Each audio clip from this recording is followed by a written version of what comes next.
Friday Forum. For those of you who are regulars, observe, if you will, the speakers to either side of the stage because our pleas have resulted in a donation from Apple Music of sound equipment. Can you hear?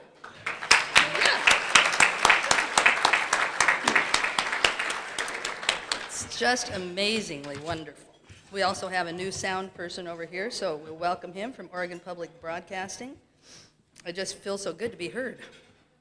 Our program today is entitled Retirement Roads and Market-Based Rates, Life Under the Hammer and Hastert. Just a very clever title. If you would be so kind as to turn off your cell phones and things that go peep in the night, I'd be very pleased. I'd like to also acknowledge a special guest today, and that is the president of the City Club of Salem. It's Brian Clem. Brian, would you please stand?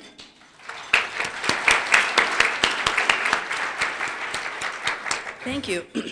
Now we have some special April 1st announcements. Next week, at a special ceremony at City Club Commons, Bill O'Reilly of Fox News will be sworn in as a member of the ACLU. And later in the week, at O'Brien Square, which is just across the street from the City Club offices, Howard Dean will be conducting a cheerleading school for aspiring politicians. It's right over here. You might want to watch that. And finally, the City Club will be hosting a debate between Dr. William Bennett, who served as the Secretary of Education during the Reagan administration, and social commentator Gary Trudeau on the wisdom of closing all Portland elementary and middle schools and merging them with existing high schools. The program will be moderated by Superintendent Vicki Phillips. And that is the end of the April Fool announcements. So, next Friday Forum, April 8th, will be held upstairs in the 4th floor ballroom, so please remember to take one more flight of stairs. And the title is Proceeding On. I have a problem with that, but Proceeding On, Lewis and Clark's Continuing Journey Through the 21st Century. And our guests will be Bobby Connor, who's a member of the Cayuse and Nez Perce tribes, and Vice President of the National Council for the Lewis and Clark Bicentennial. David Saracen, Associate Editor of the Oregonian and author of historical writings, including the soon-to-be-published book, Waiting for Lewis and Clark. So we're at the end of the trail, and this should be a very interesting program. I'd like to mention, too, that we are still involved in our annual membership drive, and we are at the end of the first portion of it, where the prize that we've been talking about, that was the Oregon memorabilia donated by Tom Lauderdale, will be awarded today by a member of the membership committee and member of the New Leaders Council, Doug Fashing. And he will tell you who the lucky winner is and tell you about our next prize. Doug?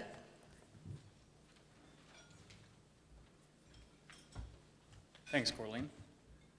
As most of you are aware, the City Club is in the middle of its membership drive. It began in February, and it will extend until June. The membership, to date, actually, we have 53 new members. These 53 new members were entered into a raffle, as Corleen said, for a memorabilia basket, which included a vintage Viewmaster, including Slides of Oregon, a autographed Pink Martini CD, and a Radio Flyer wagon. The winner is a new member, and her name is Vicki Chamberlain. Unfortunately, she couldn't be here today. In April, new members will be entered for a drawing for Chamber of Music Northwest concert, Imani Winds and Friends, and also 2 tickets to a performance of a production at the Portland Center Stage for the 2005-2006 season. Let's see. Oh, if you bring a potential new member to a Friday forum and they sign up on that day, on that Friday, members will get a free lunch at a Friday forum of their choice. Brochures can be found in the back and also on the website. And that is it. Thanks. Thank you. And I know there are some guests here today because I rode up in the elevator with one, so hope that you will join. Also coming up this month at the City Club on Monday, April 18th, at City Club Commons, I believe it will be our citizens' read. It's amazing that my printer dropped it. It couldn't have been my mistake. But in any case, something is going to happen on April 18th at the City Club Commons, so that might be the Bill O'Reilly event. It's the new Leaders Mixer, which will consist of a reception and a plating meeting, and Cafe Voila will be open for refreshments.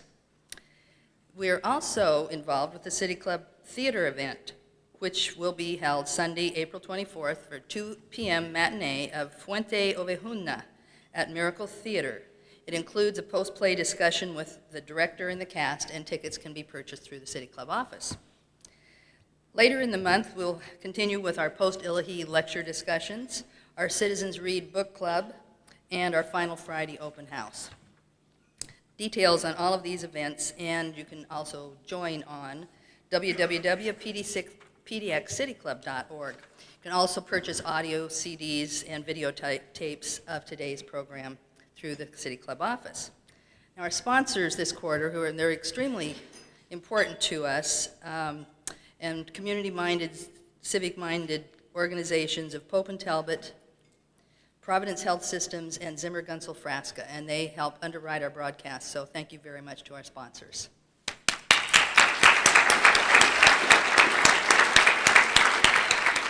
So now on to our program. I just love it. I can even hear myself talking now, so if I'm shouting, I'm sorry. Congressman Peter DeFazio is our guest today, and he was first elected to represent Oregon's 4th Congressional District in 1986. He has logged an astonishing 2 million plus miles traveling between Oregon and Washington, D.C. about 3 times each month. He's a member of the House Select Committee on Homeland Security, which has jurisdiction over the newly created Department of Homeland Security. And DeFazio has tremendous expertise related to transportation, which is probably why Ray Polani's sitting in the front row.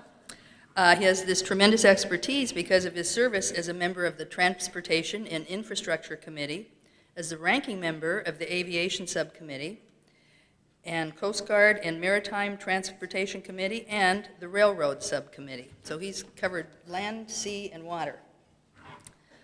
One of DeFazio's proudest accomplishments is and I think maybe not very well published, I didn't know this, one of DeFazio's proudest accomplishments is the $225,031 in after-tax salary he has contributed to scholarships and to the fund to reduce the national debt.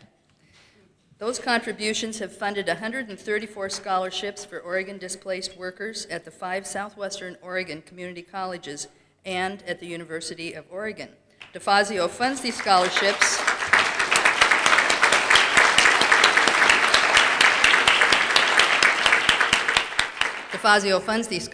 out of congressional pay raises, so the next time one comes up for a vote, maybe we could use him as an example to get the others to make contributions in their states as well.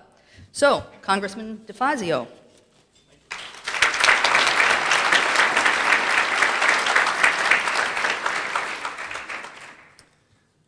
Thanks. It's been a number of years since I've spoken at City Club, and so we went to dig up my last speech, and it was actually back in 1997 May, and it was a speech I gave on the dangers of energy deregulation and my concerns about Enron's purchase of PG and a few other things. So you better listen closely to what I predict here today, too.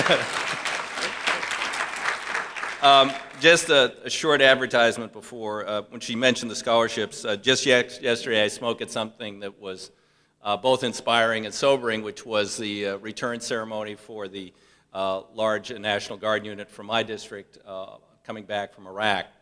And you know, I was there to see them off, and obviously a much happier occasion to see them back, except for the losses they suffered. But there's a stunning near 50% rate of unemployment among those Guard members. Even though law says their jobs have to be guaranteed, they aren't necessarily, et cetera. So any of you who are employers who are out there, or you know people who are employers who are looking for folks with tremendous life experience, we've got a whole group who've just come back, and many of them are in need. And I think what I'm going to do this year, depending on what the state does on tuition for Guard members, is perhaps change my preference for scholarships. They're always need-based, but it has been for displaced workers. But I may change to, returning guard members for the near future, in any case, if the state doesn't do everything it can or should do to get them access to education. I'm pleased to be here. The introduction and the preliminaries were 10 minutes long. 10 minutes, in that 10 minutes, the federal government borrowed $13 million to run the government. And I'll get to that a little bit later in the speech. But there are extraordinary pressing problems, depressing problems, confronting policymakers in Washington, D.C., but they're really getting scant attention. And that's because we have essentially had what you could almost call a coup in Washington, D.C. With one-party rule. It's not just one-party rule. It goes further than that. It's a dramatic change in the function of the legislative branch, particularly the House of Representatives. It is no longer a representative democracy, no longer a co-equal branch of government, one which exerts some independence from the administrative branch. But the House has become the handmaiden or handmaster, however one looks at it, of the White House. They send down their policy dictates, and the leadership in the House, particularly Tom DeLay, do their best to see that it is enacted unchanged. And it's not an easy thing to do, even when one party controls the House. They've had to go to extraordinary lengths to do that. This may sound like inside baseball, but in the House of Representatives last year, 78% of the legislation that was passed, more than 3/4 in the House of Representatives, was not amendable on the floor. Now that means, as that bill came from committee, it had to be voted up or down. That's an extraordinary and very rapid change. I mean, the Democrats had their abusive days when the Democrats were in power, and I'd be the first to admit that and have my differences with the Democratic leadership. But they never, ever went to the extent and the degree of control, and they go beyond control. If they've had a closed rule, if you dare to challenge them to do something you deeply believe in, they may well get you for that. And the best example would be the chairman of the House Appropriation Veterans Affairs Committee, otherwise an ideological right-winger, totally in sync with the White House and Tom DeLay and others, 100% there with him every day. But he differed with the cuts in the Veterans Administration budget, and he advocated for more money for veterans, and they removed him from that chairmanship and put in a guy who'll do what they said needs to be done, which is cut veterans benefits at a time when we're seeing a flood of new veterans, many with very dramatic injuries coming back from the war in Iraq. So that's the hammer that they rule with. Or they'll threaten a moderate Republican or a liberal Republican, and a lot of them retired this last time, they'll threaten them with a primary funded by the Club for Growth, a right-wing organization. So they are running Congress in a way that's really, people can't recognize. I had dinner with Les O'Coin last year, and I was talking about a major dispute we had with the Federal Aviation Administration reauthorization. And the Republican chair of the committee wanted to privatize air traffic control, say it isn't an inherently governmental function to regulate the traffic of aviation over and within the boundaries of the United States of America. And he wanted to do that in the face of 3 countries that have privatized, only to find it's less efficient and more expensive: Great Britain, Canada, and Australia. They're the 3 examples. Our system is more efficient, it's safer, but the only thing wrong with it is nobody makes a profit on it.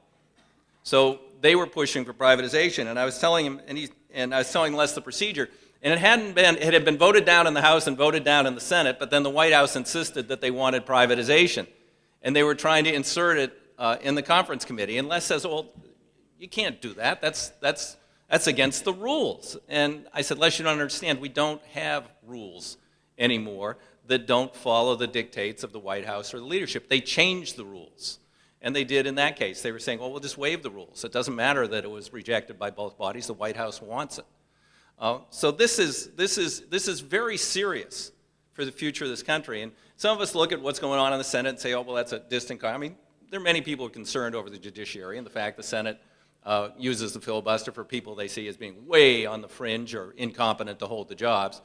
But the threat that somehow the Republicans might change that rule, most people don't realize that that's like the last bastion of having something where there is only one voice, which is the administration, the House and Senate leadership, often even rolling their own members with some of the threats and things I talked about earlier. So more things go undone or unchallenged. I'll go have town meetings and you say, well, Congressman, why didn't you have an alternative on the Medicare bill? I said, well, I did have an alternative. A number of us had an alternative. We had an alternative that instead of costing $1.2 trillion would have cost nothing. But it would have challenged the pharmaceutical industry and the insurance industry instead of subsidizing them, which is the bill we ultimately adopted as a so-called Medicare prescription drug benefit. It would have been simple. It would have said Medicare will do the same thing the Veterans Administration does, which is negotiate lower prices on a unit cost basis. The same thing that Blue Cross Blue Shield, the card I have, does for every one of its clients.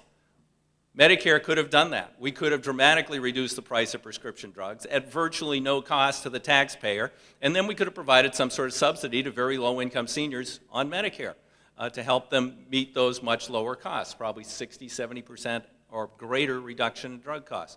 But that was not allowed.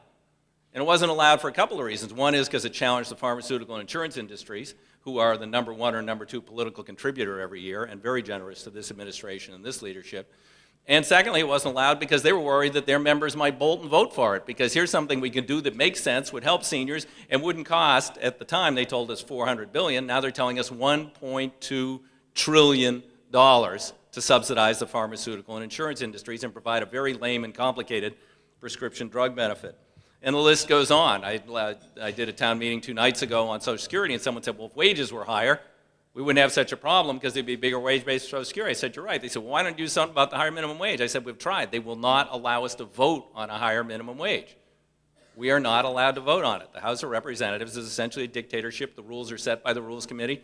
We can't vote on anything that the Speaker and the Rules Committee won't let us vote on. A lot of people don't know this. They don't understand that this is very much a winner-take-all system. And they're taking all in a way that is absolutely unprecedented. So it's led, in a lot of ways, to a near paralysis on very difficult issues that the White House does not want to address, or wants to address in a way that is perverse to what needs to be done. Obviously, Congress still has the capability of acting with extraordinary dispatch. I would have stood and spoke against and voted against the bill on Terry Schiavo, but I happened to be on an airplane over the Pacific, and by the time they gave notice, I was pretty far out there, and United wouldn't turn the plane around, and I didn't know about it anyway. So somehow Congress was able to adjourn on one day and reconvene 2 days later in an extraordinary Sunday session, get the president to do something he wouldn't do before 9/11 when we had terrorist threats, leave his ranch on vacation and fly back in his PJs to sign the bill in Washington, D.C. Congress can act with dispatch when it wants to. But on serious problems confronting this country, we're seeing little or no action, and this is not serving the American people well. Now back to borrowing. People say, it's $1.3 million a minute is the amount of money we are borrowing to run the government of the United States. This is a serious pile of debt. Now when you add it up, they say, well, it's only $400 billion. Well, it's not only $400 billion because the costs of the war are called emergency spending. They don't count. So we just voted for $80 billion for the war and other things that were thrown into that bill. That doesn't count. So you're up to $480 if you count that, because we have to borrow the money to do it. And then we're collecting more money in Social Security this year than we need to pay current benefits, because 25 years ago, Congress thought it would be a great idea to have a trust fund to take care of the baby boom and not have a pay-as-you-go system, which is what we had up until the 1980s. So we're going to collect $170 billion more from wage and salary earning Americans and businesses for Social Security than we need to pay current benefits. And every penny of that will be borrowed and spent and replaced with IOUs. So when you add that up, the actual amount of borrowing is $650 or so billion in 1 year is what we're borrowing. That's, at this point, a little less than 10% of the national debt in 1 year. The national debt as of yesterday, if you go on my website, I have a debt clock there, was $7,791 billion. This is a serious problem that we need to confront. Now people say, well, how about some cuts? And I say, yeah, it's a good idea. There's a lot of things I cut. I do happen to agree with the president on cutting agriculture subsidies for corporate agriculture, but that's about one of the few places we agree on where you can make cuts. Most of his other cuts are dinky cuts in programs that most people support, that are actually beneficial to average people, whether it's student loan funding or whether it's community development block grants or other things. They're very small programs, and you could eliminate all. In fact, this is how big the problem is. If we eliminated everything the government does, everything, okay, we open the doors of federal prisons, we close them. We open the borders of the United States. We dock the Coast Guard and dismiss everybody in the Coast Guard. We do away with the Centers for Disease Control, the Department of Education, Department of the Environment, everything the government does, and half of the Pentagon, you would still have a deficit. So pretty clearly, you cannot, by making dinky cuts in programs that people care about and a few things that should be cut, get anywhere near fiscal responsibility for our country. It's stunning. And it is the most fiscally irresponsible administration that I've ever witnessed, and maybe my sense of history isn't that good. There was probably someone really bad in the 1800s that I don't remember who was driving the country toward the brink of bankruptcy. But this is extraordinary. And then when you come to things that they say they want to deal with, they're not really dealing with them. Social Security, yeah, Social Security. I had originally asked to come and speak about that because I'm kind of an expert on it, having gone into gerontology 27 years ago and been reading actuaries' reports for all that time. It's pretty boring, but it's also informative. But you had another expert on that, but just a brief word on it. There's a diversion from the problems of Social Security. Privatization, if done in the vision of the president, actually makes Social Security's potential financing problems worse, much worse. We would have to borrow trillions of dollars to convert to privatization. And what he's proposing, I'll always get a few libertarians, other people who are investors at my town meetings on Social Security say, I want privatization. I say, well, that's good, but let me tell you what the president's privatization plan is. Most people don't know. He hasn't put it in writing. There's been one anonymous background briefing that's a 30-page transcript by one unidentified White House high-ranking official, which seems to be the best roadmap. Here's the way it works. You divert 2/3 of your contribution as an individual, 4%. That means Social Security shortfall has just tripled because their total shortfall over 75 years is about 2%. So we've just tripled the shortfall in Social Security funding. So we're going to have to borrow those trillions of dollars to fix that.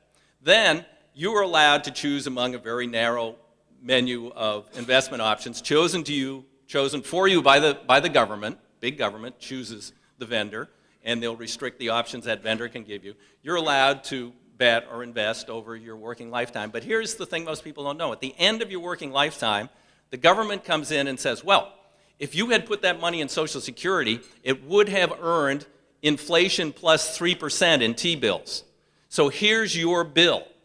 You get a bill when you retire for what your contributions would have earned. So if you didn't beat the market big time, if you didn't beat the market by inflation plus 3%, you actually have to pay the government money when you retire.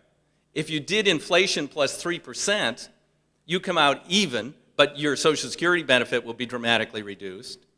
And if you beat it even higher, then the government, again for my libertarian friends, says you must buy a private uninsured annuity with that money to bring your Social Security up to the level that you would need to stay out of poverty for the rest of your life given your life expectancy. That's the so-called privatization plan, and we would borrow trillions of dollars, more than we would ever need to fix the existing system to do that. So it's a diversion. The problems of Social Security can be fixed. There are a potential possible shortfall of 20% 40 years out. We could deal with that, and I won't go into all the details on that. But even where they're choosing to take on or seem to take on issues of importance to the American people, they're diverting into this agenda that is actually not addressing those problems. Now, there are other issues, again, being done under the guise of fiscal responsibility. They have proposed that we should pay market rates for our electricity here in the Pacific Northwest. And they have two arguments. One, we're subsidized. Well, Mark Hadfield and I legislated 10 years ago to change. We had old debt. It was only a couple of percent interest. And back then, interest rates were like 7.6%, federal T-bills. So we said, okay, we're tired of fighting over this every year. Let's change it. We changed. We said, we'll take reissuing the debt as a business transaction, and we'll pay $100 million up front to help the Clinton administration with deficit reduction, and renegotiate the debt. So we did that. So we're paying 7.6%. T-bills are selling for a heck of a lot less than that, and they're telling us we're subsidized. I said, if we're subsidized, tell you what, I'll trade that debt for today's T-bills at a 4% reduction. If that's a subsidy, I'd be happy to give it up. So we aren't subsidized. And the second thing is they're talking about market rates, back to the speech I gave here 8 years ago. There's nothing stupider than talking about markets in a non-competitive industry. And to say that BPA should go to some theoretical market level, they would raise our electric rates 60%, 65% on average here in the Northwest, after we already went up 40% because of the Enron scam in California.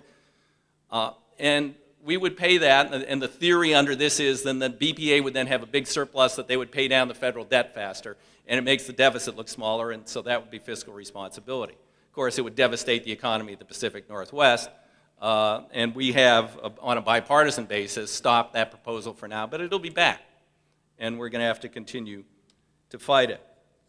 I guess the only bright spot, I can't have you be totally depressed, because I'm only depressed about 90% of the time in Washington, so we'll give you the other, is transportation. And Doug Marker, who worked for me when I went to Congress, will remember, when I chose to be on the Transportation Committee, many of my colleagues who wanted to be on Appropriations or Ways and Means or other important committees would say, what'd you get on? And I said, well, I got on Interior, which they now call Resources, and Transportation. They said, oh, that's too bad. And I said, no. I said, the federal government owns more than half my state, and the Bonneville Power Administration, I said, that all comes under resources. I think it's pretty important we have a voice there. And I said, and you know what? Back then we were running big deficits too. I said, the Transportation Committee has trust funds. They'll still be able to do things when all the rest of government is paralyzed. And it's true. We're able to do a very significant highway bill without creating a single penny of new debt. Now that's a wonderful thing.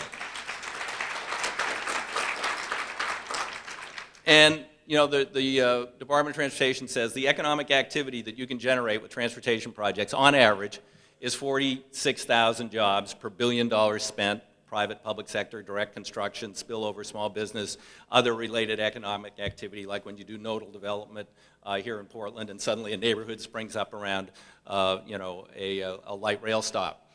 So that's very productive. It's good for the private sector. It's good for our business in terms of, just-in-time delivery, so trucks don't have to detour over the Cascade Mountains when we address our cracking bridge problem. It creates direct jobs. The bill, as passed, would increase Oregon's funding for transit by over 50%, and our funding for highways by nearly 30%. We've done well in the bill, and America could do well. I believe and the trust fund actually will still grow. That's the ironic thing. I would like to see a higher level of spending on this bill. I would like to spend to the prudent point of trust fund reserves in transportation and create as many jobs and get as much punch as we could, or even we could do something innovative like Oregon did and look at some bonding, again, to just kind of jumpstart the economy and begin to address the backlog of projects in this country. The President's own Department of Transportation says we minimally need over 6 years, now the bill's almost 2 years overdue, but they said over 6 years we'd need $376 billion to begin to address and keep up with congestion management, crumbling infrastructure, and all those things in America. The President last year said he wouldn't go a penny over 256.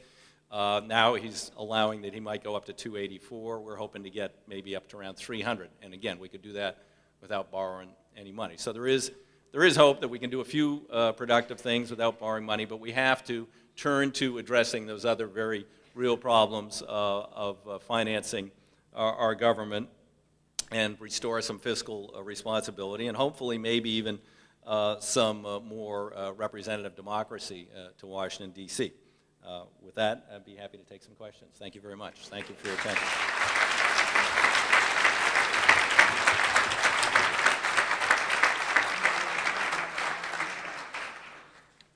So as Congressman DeFazio just mentioned already about Doug Marker, who is our board host today, he will also be asking the first question.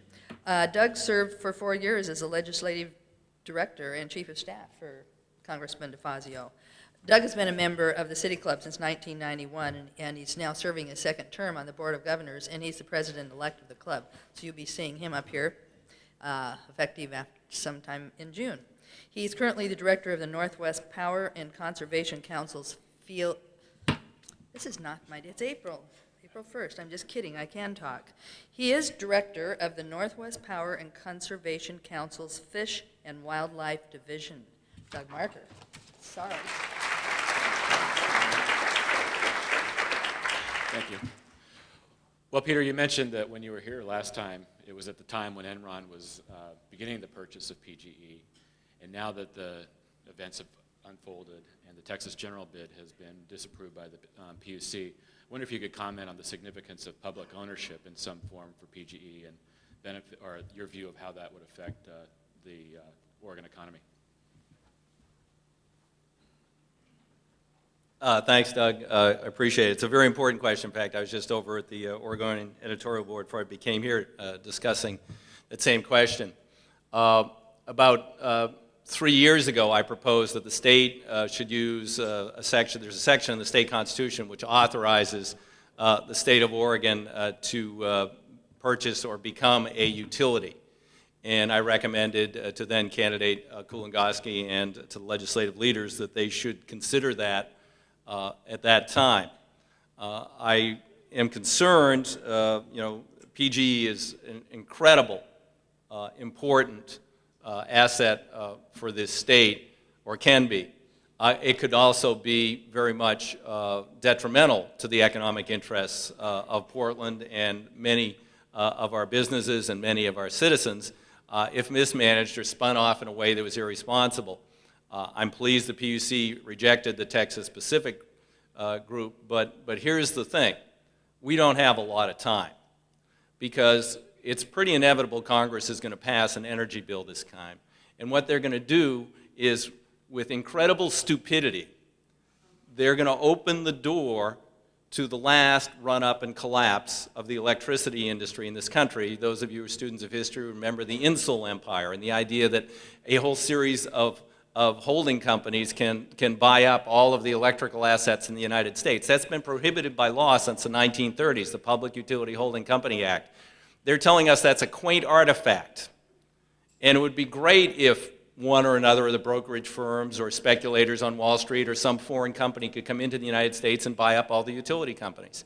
We shouldn't have such a quaint artifact. We shouldn't restrict the market in those ways. After all, it'll be a competitive market. Again, I can't go into my speech about all of the fact that utilities do not have any clear free market characteristics in terms of the ways you generate or transmit electricity, entry into the market, and all those sorts of things. But if we don't defend PGE and somehow assume it, and I think public ownership, I've suggested the state because I think, no problem with the city of Portland, but I think they may run into some jurisdictional issues, extraterritorial issues. You need to buy it as a package. You certainly don't want to separate out the generation or the transmission. Those are the most valuable assets. The local lines aren't worth that much. So I'm not sure how they could work it out. If they can work it out, great. But I think the state also ought to be going down that path, and promptly, before that law is repealed and suddenly we find that some foreign interest that is just a speculative interest, not even someone who wants to operate a utility like our other major private utility, or some brokerage firm on Wall Street or some other group of speculators is going to try and snap up PGE. So I'm hopeful that we can get something in place in the not too distant future.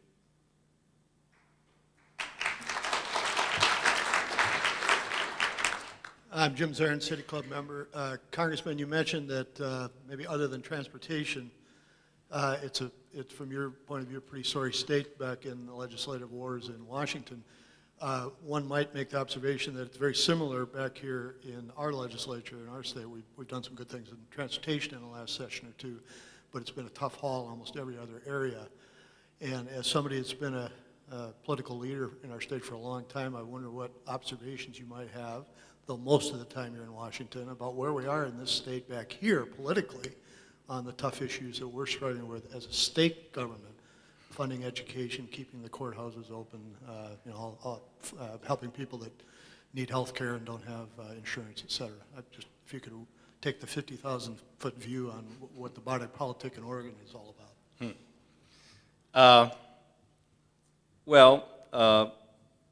I think that there's the potential that this legislature is not going to be as fractious nor as drawn out as the last two. I still don't think they're going to honestly address some of those longer-term problems. I mean, the idea floated on the House side of guaranteeing a certain percentage of income tax, which I think is below the current contribution to education, as the contribution to education, so there'd be some certainty. I mean, if certainty at a lower level of funding is certainty, or speculating on a better economy, that, I mean, you know, the income tax is volatile. It is not a fixed sort of thing. You know, we, as a state, I mean, I think that we've got to look at the fairness, the equity, and the balance of the tax system. And one thing that has particularly bothered me is, you know, we had two property tax limitations, and the first one was a false promise. And I remember saying to then Governor-elect Roberts, we had dinner up here after she was elected, and she was kind of despondent about that. I said, go out and tell people it's a lie, because it was a lie. It's not going to give individuals property tax relief. It's going to give relief on the commercial industrial side, but not to individual property owners. And she didn't. She went down the path of a sales tax instead. And when people got their property tax bills the next fall, they were really angry. They said, what is this? My taxes went up again. I thought I was going to get relief. So then we had the follow-on property tax with the caps and the shift of all these burdens to the state without any funding for them. But we never restored that equity for commercial industrial properties. And, you know, we have a corporate tax structure where, you know, with a $10 minimum tax, it's not worth processing those sorts of forms or returns. I mean, we can't have total stasis here. You know, and Oregon is, you know, pretty much in the, you know, it's right about in the middle or maybe a little below the middle. It's an incredibly attractive place to live. I think we can ask a little more of, you know, some of our corporate citizens and others among us, and I think some of them would be willing, you know, given the knowledge that was going into primary, secondary, or higher education in the state and was an investment in our future. You know, we had very conservative legislatures in this state in the 1950s. But somehow they figured out that a little state like Oregon, way up in the corner of the country, needed something special if it was going to get ahead in this country. And they put an extraordinary investment into higher education back at that time and brought in some of the best talent hired away from other colleges and young talent from around the country. But since then, it's all been, you know, kind of bumpy road at best. We need to restore that kind of vision, not just in education, but in a number of other areas. I mean, I remember just one other anecdote. I mean, I'm not a native, wish I was, but I wasn't. But I came here more than 30 years ago, and I remember being blown away by the Oregon State Park system. And I'm saying, I can't believe these are public assets, and they have state parks like this. This is unbelievable. I mean, let alone the federal lands and all that. And yet, you know, I mean, we're not making, I mean, we did finally get some relief there with dedicated taxes for some first ever, I guess in 30 years, purchase of some additional parklands, despite the fact our population's doubled, and other things. But I mean, there's, you know, community amenities, education, essentials like you talked about. We cannot ignore these needs, and we need to have a more productive discussion about how to get there. So that's my 50-foot view. It's also my view as someone who does live here, and I've got to update that darn resume because it's over 3 million miles now. That's kind of dated, so, you know. So. Ray Polanyi, a City Club member. Congressman DeFazio, you mentioned transportation as being the bright spot. But, if I may say, since rail has been scientifically proven to be the most effective and economic way to carry both freight and passengers, for real balance, how about adequately funding railroads, both freight and Amtrak? Oh, you're 100% right. And with the, you know, with the looming crisis, I just saw today or yesterday that pundits are predicting oil over $100 a barrel in the next few years. You know, diesel is already extraordinarily expensive here in the Northwest. You know, the most energy efficient way and the cheapest way to move our freight is on rail. I've been advocating, I was an early advocate of high-speed rail, which is for mostly oriented toward passenger. The big problem we have is the rail beds are owned by the railroads, and the UPSP merger was essentially a looting of the company, and none of that was made as significant investment in their infrastructure.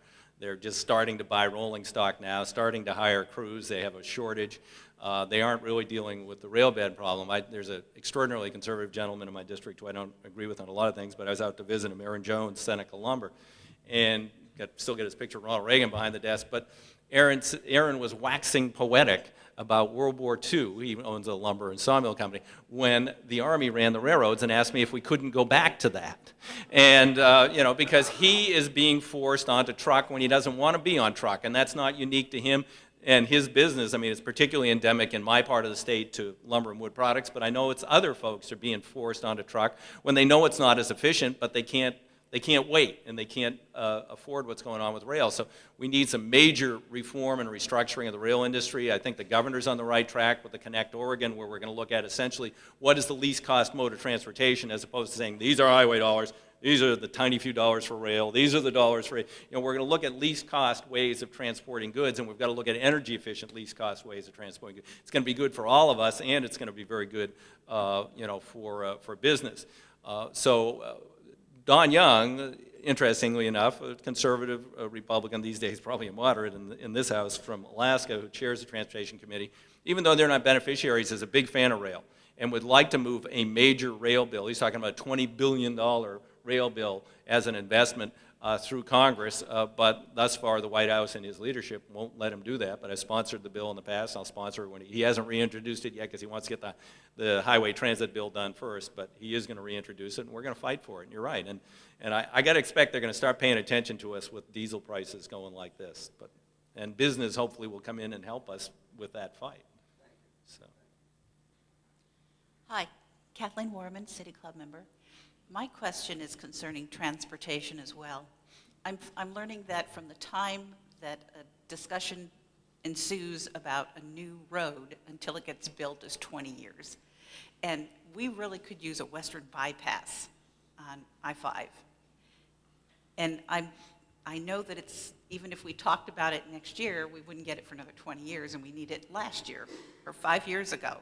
And then I see projects like the one in the Linton District, where $500,000 of federal dollars were spent to pretty up the area. Made no changes to the way the traffic moved, made no improvements to the road. It was complete waste. So is there any way to get faster money where we really need it and not put $500,000 projects that are silly, that do nothing? Well, I'm not familiar with that particular project, so I can't either agree with you or defend it. So I won't speak to the merits of that. But there are some procedural changes that are in the highway bill, which would expedite some procedures at the federal level.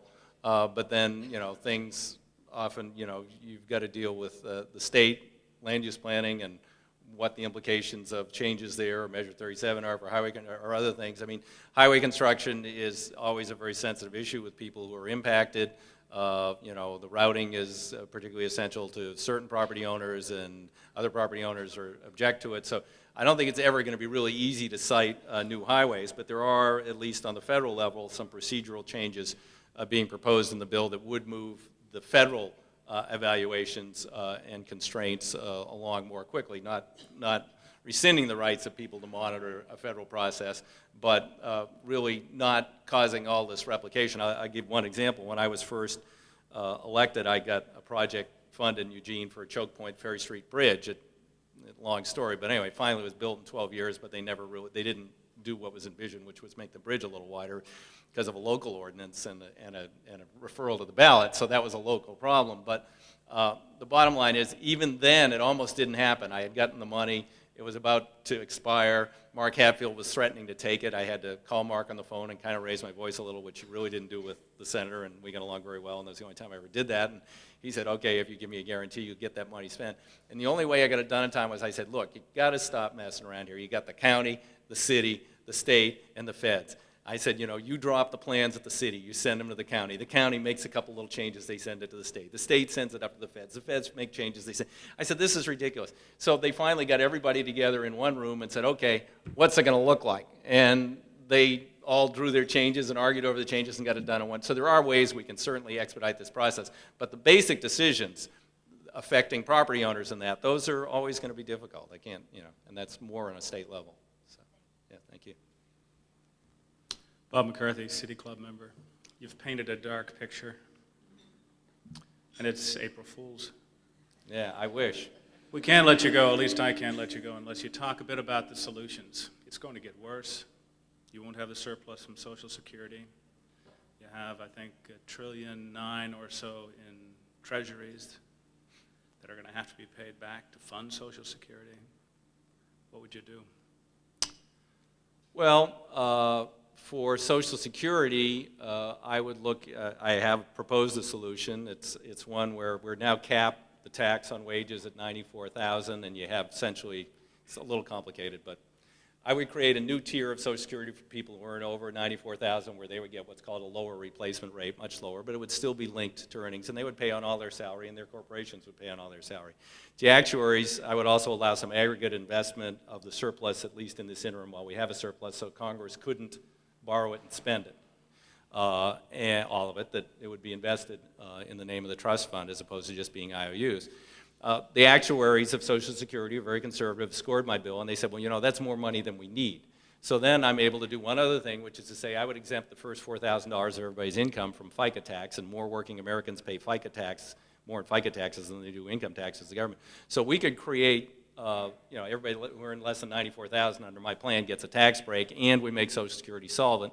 But it does require, it would basically in the future convert closer to a pay-as-you-go system, but we would have to honor this trust fund debt, and that's a good question.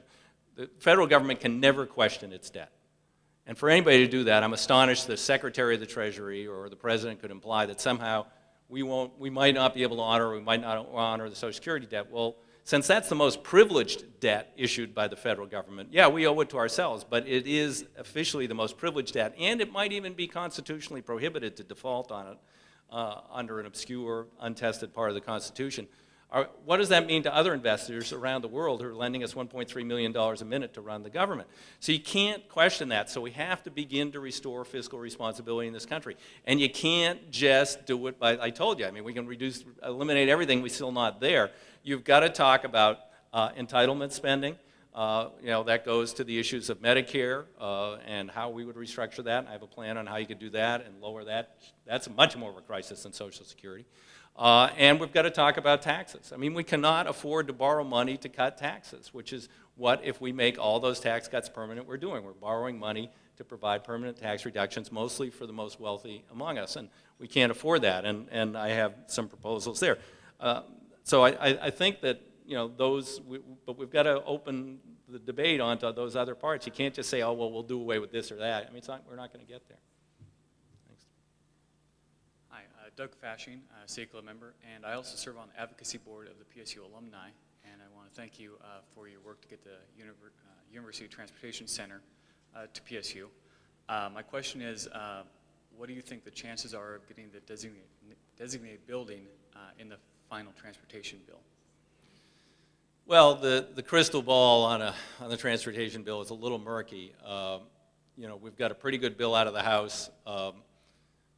We need a little bit higher numbers to do everything I want to do, and as I said earlier, we can get higher numbers on the bill without borrowing still by spending down some of the trust fund in the future, or even by going to bonding.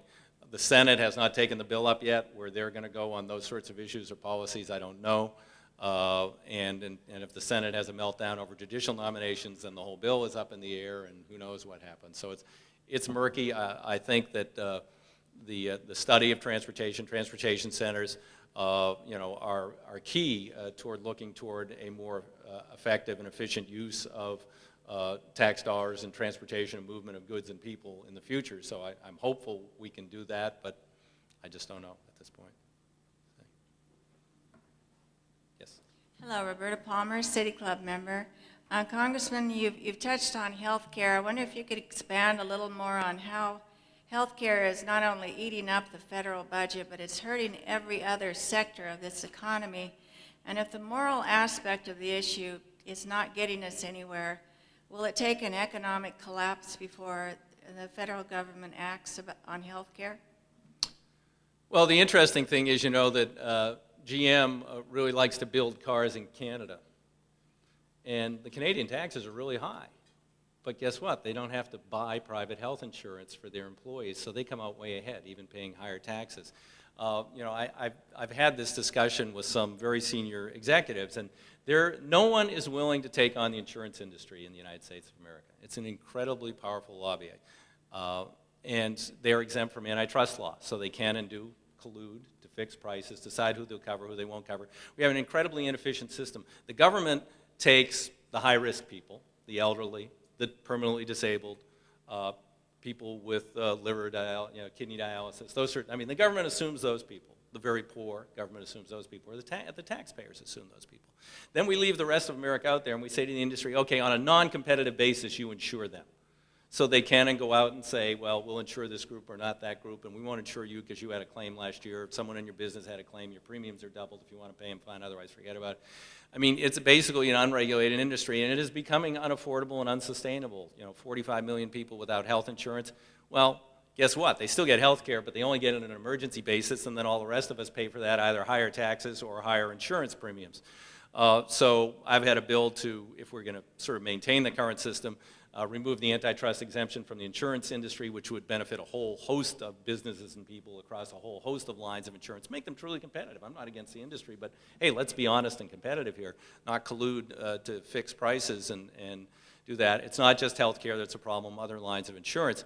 I've also had a plan where you would say, okay, we're going to require every American has a minimum insurance package. Government will offer it. We're going to require the private sector to offer that package. They can offer anything they want above that. But everybody's got to offer this minimum package that everybody understands, and we'll compete over price, and we remove the exemptions from the industry, and they have to take anybody who'll come in and pay the premium. They can't redline them out and say, oh, no, you were sick last year. You can't have that policy. So, so the government doesn't end up with all the losers. That the government could get some people in its system they could make money on, just like the industry, help defray the costs, have premiums on a sliding scale basis, and then if people can afford themselves or at work to insure over and above the minimum program, fine. It would squeeze a lot of the inefficiency out of the current system. I mean, there are estimates that we could actually have a total, we could reduce the total cost of health care if we did something rational like that.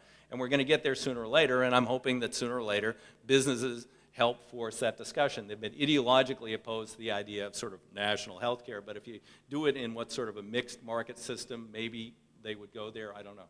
But we've got to do something. Jonathan Rodmacher, City Club member. Congressman DeFazio is a lifetime Portland resident. I haven't had the privilege of voting for you. But my wife is from Springfield and has. All right. And, thank her for me. that disharmony in my house is the most trivial reason why I ask whether you're considering running to unseat Gordon Smith. That's 4 years away, I believe, or 3.5. So, I take on my House job 2 years at a time, and I haven't even said that I'll run for re-election to the House yet. So, anticipating an election beyond that, although I haven't run out of energy and I have started doing a little preliminary fundraising, so it might happen. But I just haven't. I'm not looking that far down the road right now. Thank you, though, and thank your wife for her support. Appreciate it. Hi, my name is Ellie Blue. I'm a new City Club member. I want to thank you for your commitment to higher education. I just graduated from Reed College a few months ago. While I was there, I watched a lot of young liberal and radical people try desperately every day to figure out what they could do about the things that we kind of saw filtering in from Washington and general national policy. And the only thing that a lot of us could think of to do was go out and march in the streets. And I haven't done too much of that, but I have long wanted to have a chance to ask someone such as yourself, what is the general feeling about protest marches in Washington? And also, I'm curious, what do you think the liberal-minded college students could do to affect national economic policy? And finally, what could you do to reach out to us more? A lot of people, I think the great thing about this last election was that the fact that we saw a significant growth and turnout in the electorate for the first time in recent history. The results aren't what I would have wanted, but that's a beginning.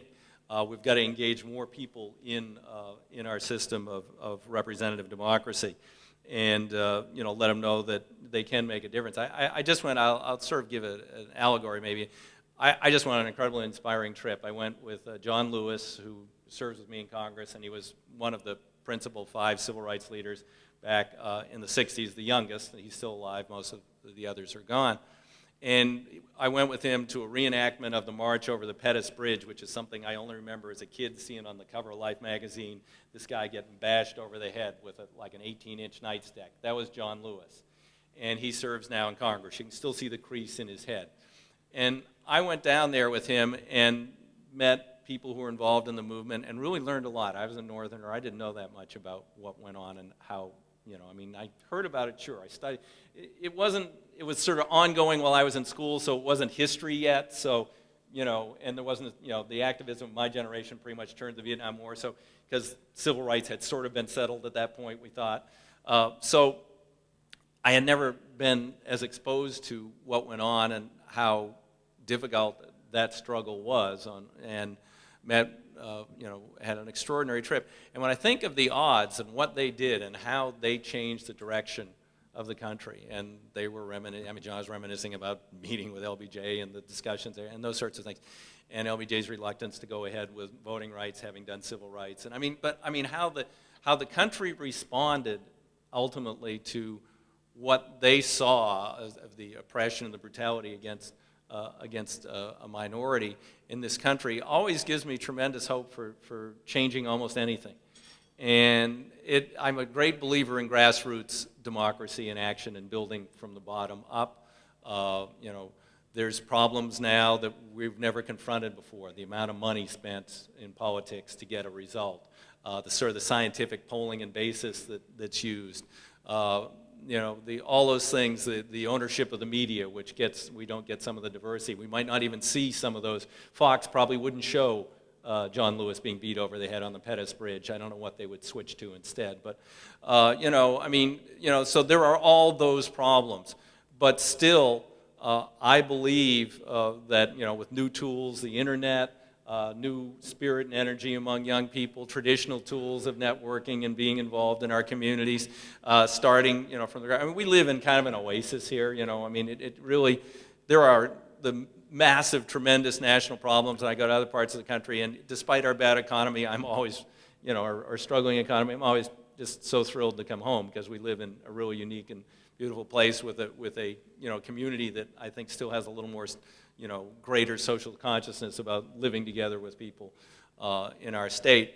So I just take hope from that, and I'm going to be passing the baton on to you and others, and I'm always happy to meet with younger people and try and energize them and try and give them what ideas I have, and then maybe get some new ideas from you, because I'm becoming I'm old enough to become part of the problem pretty soon here. So, yeah. So, thank you. I'm getting the hook, I think. Well, here, not so. exactly. It Okay. kind of depends on what your schedule is. Sure. We're about Staff ready knows that. to roll up here. Yeah. Staff, what's his schedule? Would you like to stay and answer the last few questions? Okay, I've got well, till one. it's- Oh, that's I think about we're now. okay. We're about there. I don't know so. if there's time for another question. Okay. Sure. Carmen is always conservative. I take two more questions. I can talk fast. Chris Irwin, City Club member. This is similar to the last question. It has to do with that we sort of have this monolithic federal government right now, and corporate media complacency, and the government that we grew up with, and the way our democracy worked through all of our lives somehow is no longer existing. And how do you communicate with constituents and with the public at large to promote kind of the reestablishment, reinvigorization of democracy in this country? Well, the first thing is getting people to register to vote. I have activists in my district who go everywhere with voter registration forms, and they're always asking people, "Are you registered to vote?" Or if they go to a community meeting where people are expressing a concern about something, whether it's a local concern or a bigger concern, they say, "Is everybody here registered to vote? If you're not, I've got the forms right here." So first thing is to get them registered to vote so they could participate if they wanted to, and then we've got to figure out ways to excite them and make the government or the debate relevant to them when the election rolls around. That's a little harder, but I think, and one of the roots of the problem, which we're not going to deal with in the short term, is money. We aren't getting the best candidates for office in a lot of cases. We're getting the people who can raise the most money as candidates for office, and that's not serving our society well. I won't go into that, but there are ways we could begin to deal with that problem too. But I just really think this sort of dedicated activism and community communication, letters to the editor, phone calls, emails, visiting your elected representatives, participating, like the young woman said, in marches that are in the model of what I saw from the civil rights folks, nonviolent, but making a point about something you're really concerned about. And, we've got to dramatize things as we can to let people know. There's so many people out there when I do my town meetings who say, gee, I didn't know there were other people who have that problem. I say, there are thousands of other people in this district who are having that same problem, getting their veterans benefits or getting this or getting that. I said, these are systemic problems. They aren't problems with you or getting a job. And we can work together to solve them. So we've just got to do a better job of sort of communicating that network. Elaine Kogan. Congressman, you've been very eloquent in stating the problems, but I think what's on the mind of a lot of us is the Democratic Party itself. We're not seeing the loyal opposition that we would like, frankly. I know I'm thinking of an old definition of a Democrat, of someone who won't take his own side in an argument. But the point being that we have midterm elections coming up. What are we going to see from the Democratic Party as speaking out in some of the very ways that you have expressed and others? Well, I will both agree and disagree. I mean, I'll agree that the party hasn't taken the path I see as being most relevant to a lot of people's needs at many times, in part because of something that started with a guy named Tony Coelho back when we were in the majority in the 80s, where he saw all this corporate money he could grab for the party because they were given to the Republicans. Why should they give to the Republicans? We're in charge, but we got to be more corporate friendly in our policies. And they began diluting, some Democratic positions on traditional issues to try and attract money. And there's still a problem there, and we're still sort of fighting for the soul of the party in the caucus. But I think Nancy Pelosi is doing a pretty good job of being more distinct and trying to have a vision and be positive. I'm hoping soon that we will offer a positive vision on Social Security as opposed to just trying to expose what the president's doing, and she assures me we will in the very near future. So I'm hopeful of that. And so, there is that. The other thing is there are times when we're offering alternatives or trying to offer alternatives, you're never going to hear about them. There's no way for us to get them to you. The national media won't cover it. I mean, the national media, I haven't seen a flood of media like that. Bernie Sanders, a good friend of mine, sits on the committee that was doing the inquiry into steroids in baseball, right? I mean, you couldn't get in the corridor, let alone, it was in the same building as me. It was unbelievable. And Bernie says, what do you think if we were holding the hearing in that same committee which has jurisdiction over health care on the 45 million Americans who don't have health insurance? Do you think there would be one camera in the room other than C-SPAN if they would come? So, is that a chicken or egg? Is it what people want to consume? Or, are we being force-fed stuff and diverted? I don't know. I don't have all the answers to that. But the point is, there are times when we are discussing various very serious issues and offering clear alternatives when you're never going to hear about it. You just don't. And, we're trying to develop new ways of communicating. And I think Howard Dean did a good job of that with the internet to try and break through all that and say, okay, well, if you don't want to cover what I'm talking about, we're going to get it out there anyway. So we've got to think about different ways of communicating, because there are clear and distinct differences, not as many as I would want, and I'm fighting for that, or as much as I would want sometimes, but there are some, and I'm hopeful we will provide that catalyst for the midterms and see some changes in Washington. Thank you very much for being an attentive audience. I appreciate it. Really brilliant. Thank you. Well, that's Oregon's own very eloquent burr under the saddle. And with that, we're adjourned.